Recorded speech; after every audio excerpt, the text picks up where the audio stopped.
For our second project, we're going to need to know a little bit about pumps. We're going to be pumping water out of the ground and into a tank. So I wanted to explain a little bit about how pumps work and give you a little bit of information that can help you in the project. So I have a diagram of a centrifugal pump over here. There's one type of pump. And what is occurring inside the pump is that there's a moving impeller, which is going to be increasing the pressure difference in the velocity of the fluid. So as the impeller, which is this red-shaped thing here, it's kind of shaped like a propeller, but as that turns, you're going to be forcing the water from the suction side, which is this side here, and in through the pressure side. So we have an increase in the flow of the water, we have an increase in the velocity of the water, and we can also change the height of the water. So that's kind of how pumps operate, that we're increasing what's called the head. The head of the fluid is the term that's used in fluid dynamics. And we have a diagram here of the pumps that we're going to be using for our project also.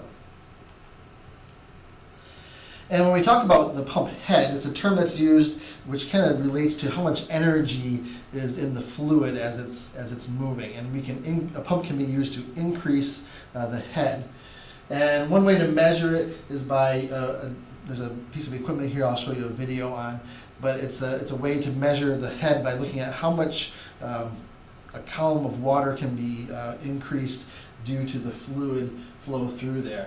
And let me show you that video. So here we have the piece of equipment that's used. You see the water is going to be flowing in through here, and then it narrows in this region, and then it increases back into a larger diameter pipe here. So as the fluid passes through here, we're going to see a change in the velocity of the fluid, which is also going to be related to a change in the pressure of the fluid. And you see these vertical tubes here have fluid in them, and as the water flows through here, we can measure the head by the height change of a fluid that is in those vertical tubes. Let me fast forward to, so here we see they're going to turn the water, they're going to change the water flow rate, they're actually decreasing it, and you'll see the static fluid level in these tubes is changing based on the head of the fluid that passes through there.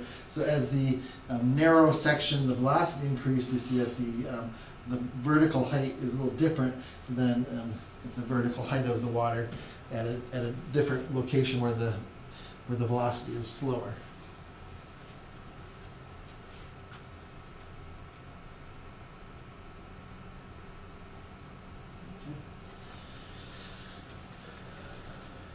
So head is a function of both the pressure, the velocity, and the elevation of the fluid.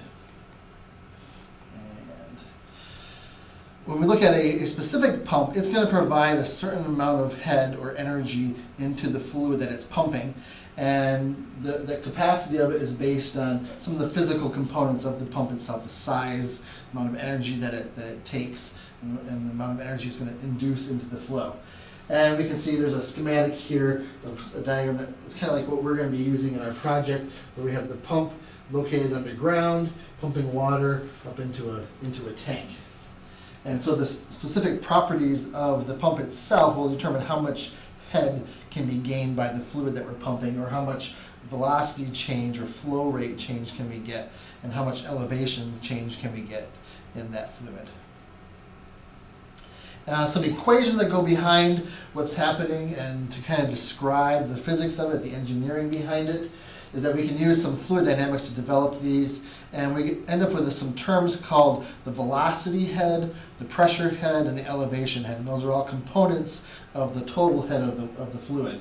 And we're going to use point 2 and point 1 are points in the flow. Point 2 will be our exit, where our water is exiting into the tank. Point 1 will be our intake, where it's coming into the pump. So if we look at the velocity head, can be described as the change in the squared velocity values divided by 2 times gravity. That would be a measure of the velocity head in the fluid. The pressure head of the fluid is found by the difference in pressures between the 2 points, so the exit and the intake. and it's divided by the specific weight of water. And then the elevation head is measured just the change in height of the water, or the fluid as it were between the 2 points, between the exit and the inlet. It's just the change in the vertical height. So as you notice, it's just height there. So actually the units for head, if you notice, are going to be in distance. So meters or centimeters for the metric system, feet and inches for the English system. Then if we look at how head changes as the velocity changes, what we could consider is that a specific pump provides a certain amount of head into the fluid, so it's related to some components, and the ones we're concerned with are the velocity and the elevation head. And those are going to be two important ones for us. And as you try to increase the velocity, the elevation head is going to have to decrease, since there's only a constant amount of head that's getting provided by the pump. Which means, basically, in layman's terms, says that if you want to pump the water faster, you can't pump it quite as high. So there's a trade-off. And there's going to be losses, though, that are going to occur due to friction in the pipes mainly. There's other losses, too, but mainly due to friction in the pipes. So here, if we think of this, axis here is the height of the water that you're pumping. This axis here is how fast, the flow rate of the water that you're pumping. That as you increase the flow rate, ideally it should decrease linearly the height that you're pumping the water. But due to the losses, this diagram here shows this is the losses in head due to the increase in velocity, that this has a quadratic fit to it. That as the velocity increases, the losses increase quadratically.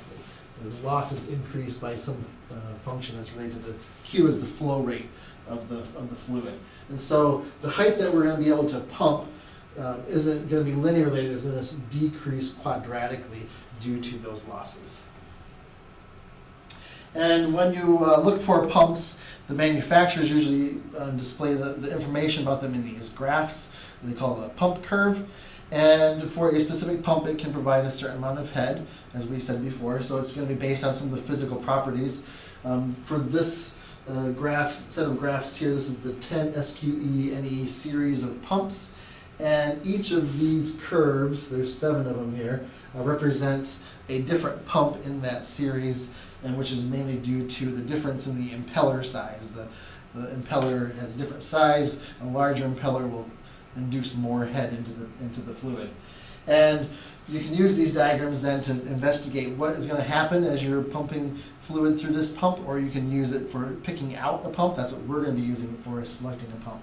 But you can see here that there's a nice curve to those lines, and that we can use that to predict and to do some engineering with these pumps. So that's a little bit about pumps and how they work and some of the dynamics behind them.